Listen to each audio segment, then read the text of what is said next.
বন্ধুরা, আশা করি তোমরা সবাই খুব ভালো আছো। হ্যাঁ বন্ধুরা, আমিও খুব ভালো আছি। তো বেশি কথা না বলে চলো সরাসরি চলে যাই রান্নাঘরে। আজকের আমি তোমাদেরকে বানিয়ে দেখাবো 8 থেকে 80 বছর পর্যন্ত মানুষের খেতে পারবে এইরকম একটা ফিশ কারি। তো আজকে আমি বানাবো ঝিঙে আলু দিয়ে মাছের ঝোল। তরকারিটা অনেক সিম্পল কিন্তু খেতে অনেক সুস্বাদু। তো কিভাবে আমি বানালাম ঝিঙে আলু মাছের ঝোল তোমরা ভিডিওতে সরাসরি দেখে নাও। তো বন্ধুরা, আমি মাছটা খুব ভালো করে ধুয়ে নুন হলুদ দিয়ে মাখিয়ে নিয়েছি। এবার কড়াইতে তেল গরম হয়ে যাবার পর আমি নুন হলুদ মাখানো মাছগুলো একটা একটা করে এই তেলের মধ্যে ছেড়ে দিয়েছি।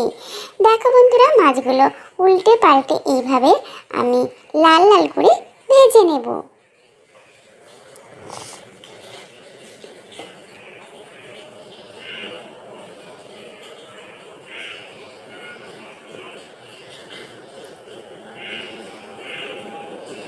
তো বন্ধুরা দেখো, মাছগুলো পুরো লাল লাল হয়ে গেছে। এবার এগুলো আমি তুলে রাখবো।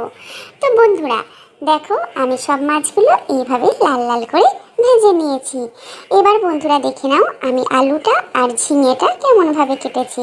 এইভাবে লম্বা লম্বা করে আলুগুলো কেটে নিয়েছি আর ঝিঙেটাও এইভাবে ছোট ছোট করে কেটে নিয়েছি। এবার আমি কড়াইতে যে তেলটুকু আছে ওই তেলের মধ্যে দিয়ে দিলাম পেঁয়াজ কুচি। বন্ধুরা দেখতে পাচ্ছ আমি কিন্তু বেশি তেল এখানে ইউজ করিনি। বন্ধুরা ওই পেঁয়াজের মধ্যে আমি দিয়ে দিলাম দুটো কাঁচা লঙ্কা চেরা আর দিয়ে দিলাম ঝিঙে আলু।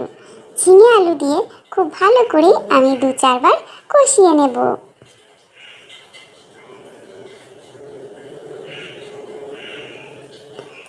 এবার আমি ঢেকে রাখলাম 2 থেকে 3 মিনিট। বন্ধুরা 2 থেকে 3 মিনিট ঢেকে রাখার পরে ঢাকনাটা খুললাম। দেখো বন্ধুরা একটু জল জল হয়ে গেছে। এখন আমি এর মধ্যে দিয়ে দেব পরিমাণ মতো নুন, পরিমাণ মতো হলুদ গুঁড়ো আর দিয়ে দেব পরিমাণ মতো লঙ্কা গুঁড়ো। লঙ্কা গুঁড়োটা আমি অল্প পরিমাণে দিলাম, কারণ যেহেতু আমি আগে কাঁচা লঙ্কাও আমি অ্যাড করেছিলাম। এবার সব মশলাগুলো আমি ঝিঙে আলুর সঙ্গে খুব ভালো করে মিক্স করে নেব।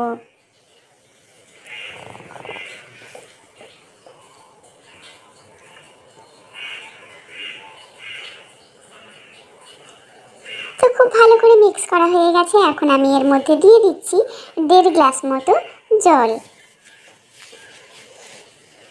জল দিয়ে আমি 15 মিনিটের জন্য ঢেকে রেখে দেব। সবজিটা ভালো করে সিদ্ধ হতে দেব। 15 মিনিট পরে ফিরে এসেছি। দেখো বন্ধুরা, জলটা অনেকটাই কমে গেছে আর আলুগুলো পুরোপুরি সিদ্ধ হয়ে গেছে।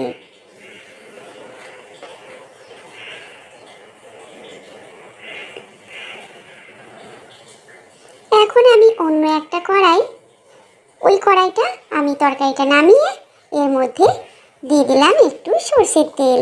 আর দেখো বন্ধুরা, নিয়েছি অল্প একটু জিরে, অল্প একটু আদা আর নিয়েছি একটা ছোট তেজপাতা।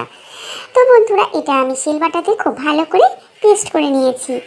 এবার দেখো বন্ধুরা, কড়াইতে অল্প তেল দিয়েছিলাম, ওর মধ্যে দিয়ে দিলাম তেজপাতা, দিয়ে দিচ্ছি জিরে, গোটা জিরে দিয়ে দিলাম আর দিয়ে দেব শিলে বাটা মশলাটা।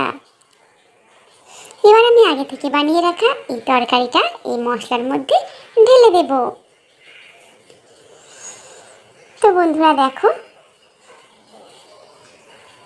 ঢেলে দিয়ে আমি মাছগুলো আমি উপর থেকে এইভাবে দিয়ে দিলাম। আবারও আমি 2 মিনিটের জন্য ঢেকে রেখে দেব। 2 মিনিট পরে খুললাম। দেখো বন্ধুরা, ওয়াও, তরকারি থেকে খুব সুন্দর সেন্ট আসছে।